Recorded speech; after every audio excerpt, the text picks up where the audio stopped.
Your roadmap to the latest in auto. Welcome to Highway Herald.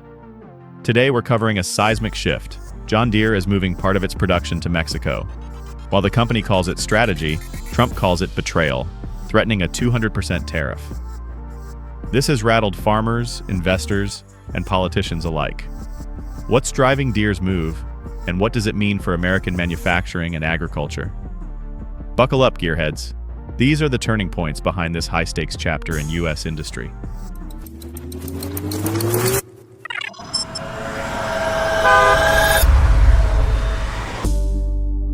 Under the hood, what's driving Deere to Mexico? John Deere's $55 million facility in Monterrey, Mexico marks a major shift in its manufacturing strategy. Slated to open in 2026, the plant will produce mid-frame skid steer and compact track loaders, essential machines for smaller farms and job sites. The decision comes as U.S. production faces rising costs, labor shortages, and supply chain hurdles. Mexico, in contrast, offers 70% lower labor costs, a growing skilled workforce, and easier access to booming agricultural markets like Brazil and Argentina. Deere isn't alone. Competitors like AGCO and CNH Industrial are also adjusting operations to stay efficient amid inflation and global uncertainty. For Deere, this isn't about abandoning the U.S., but adapting to a more competitive, globalized landscape. The company claims only 5% of North American output is affected, with key equipment like harvesters and combines remaining in Iowa and Illinois. Still, to many workers in small-town America already facing layoffs, the move feels like another chapter in the ongoing story of offshoring.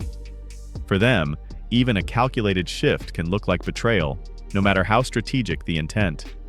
And it didn't take long for the political heat to rise. Political powder keg. Trump's 200% tariff threat. U.S. President Trump swiftly responded to John Deere's decision to shift part of its production to Mexico, declaring at a rally in Iowa that equipment built abroad should face a 200% tariff when re-entering the U.S. His remarks were more than campaign posturing. They directly challenged Deere and signaled a broader rejection of offshoring by American manufacturers.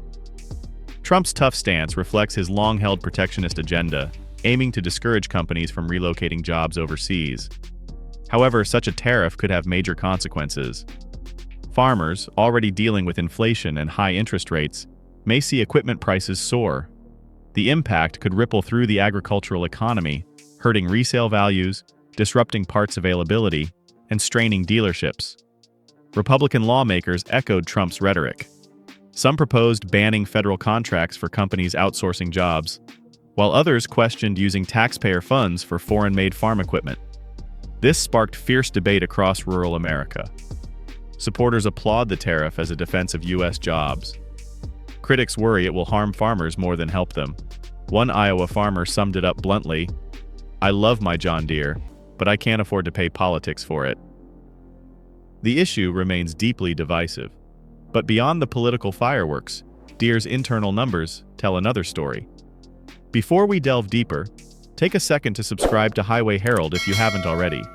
Your support fuels our mission to bring you deep-dive auto industry updates that matter. Thanks for being part of the ride. Cash crunch or calculated pivot? John Deere's financials are under pressure. Their latest earnings report revealed a sharp 35% revenue drop, falling well short of Wall Street forecasts. With commodity prices down and borrowing costs up, many farmers are delaying purchases or turning to used equipment instead. That shift is flooding the secondhand market. Platforms like TractorZoom report a 40% year-over-year increase in large tractor listings, signaling that buyers are holding on to older models as new sales decline. Despite the dip, Deere remains optimistic. The company forecasts up to $5.5 billion in net income for 2025, banking on aggressive cost-cutting and advancements in automation and precision farming technology. U.S. sales may be soft, but international demand is picking up. Deere now exports more than half its ag and turf equipment to markets including Canada, Europe, and Australia. Bottom line, Deere is walking a tightrope, navigating economic strain, political scrutiny, and global realignment. Investors view the shift as smart adaptation. Critics call it corporate drift. And for everyday Americans, the question looms: can American machinery still be made and thrive on American soil? Or is global efficiency now the ultimate driver? But technology may hold the real key to Deere's strategy. Enter the age of autonomy. Smart machines, silent cabins, Deere's leap into autonomy. While Trump's tariff threats grab headlines, John Deere is quietly investing in a high-tech farming future. The company is embracing AI, automation, and smart ecosystems to transform agriculture, placing its bets on technology rather than politics. At the forefront is Deere's 8R autonomous tractor, capable of navigating fields without a driver using GPS, LiDAR, and real-time analytics.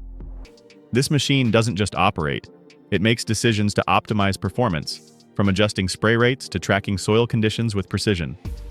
Supporting this is Deere's Operations Center, a digital hub that allows farmers to control entire fleets via smartphone. Even in remote regions like rural Brazil, Deere is expanding connectivity through bundled Starlink kits, putting global precision farming within reach.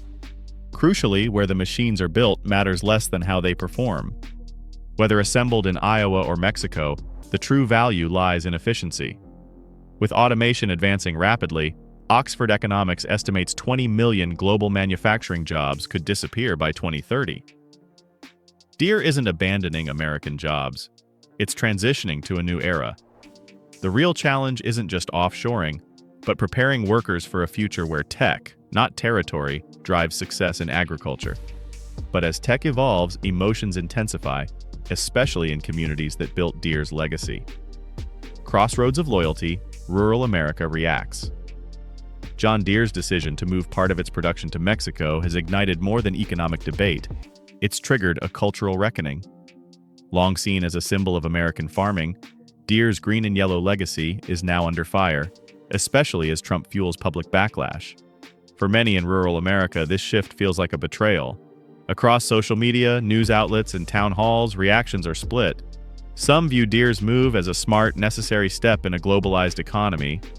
Others question why the company didn't expand in U.S. states like Nebraska, rich in both land and loyalty. The political response is intensifying. Lawmakers are proposing legislation to bar federal purchases of foreign-built farm equipment and tie tariffs to corporate loyalty. As tensions build, Deere is defending its strategy. Company lobbyists warn that penalizing Deere won't hurt executives, but will burden farmers with higher costs. Still, Deere remains committed to its course. No apologies, no retreat. This controversy has moved beyond business strategy. It's now a fight over the values, identity, and future of rural America, where economic survival, patriotism, and modernization are clashing head-on. So now the conversation shifts from Deere's decision to America's direction. Final chapter: Clash of Progress and Patriotism. John Deere's shift to Mexico has become more than a factory update. It's a symbol of two diverging futures. One clings to a revitalized industrial past, the other embraces a tech-driven, borderless world. Trump's message: bring jobs back, punish outsourcing. Deere's move: double down on automation, expand globally, and redefine what Made in America means in the digital era. So what happens now? Should companies like Deere stay US-made no matter the cost? Is autonomy worth the loss of traditional jobs? How should we define economic patriotism in a global economy? We want your take. Share your thoughts and experiences in the comments. Whether you're a farmer facing change or a gearhead watching the industry evolve, Highway Herald is your space to sound off. And before you go, make sure to subscribe to Highway Herald and turn on notifications so you never miss a beat in the evolving world of wheels, engines, and the future of farming. Thanks for watching, and see you next time.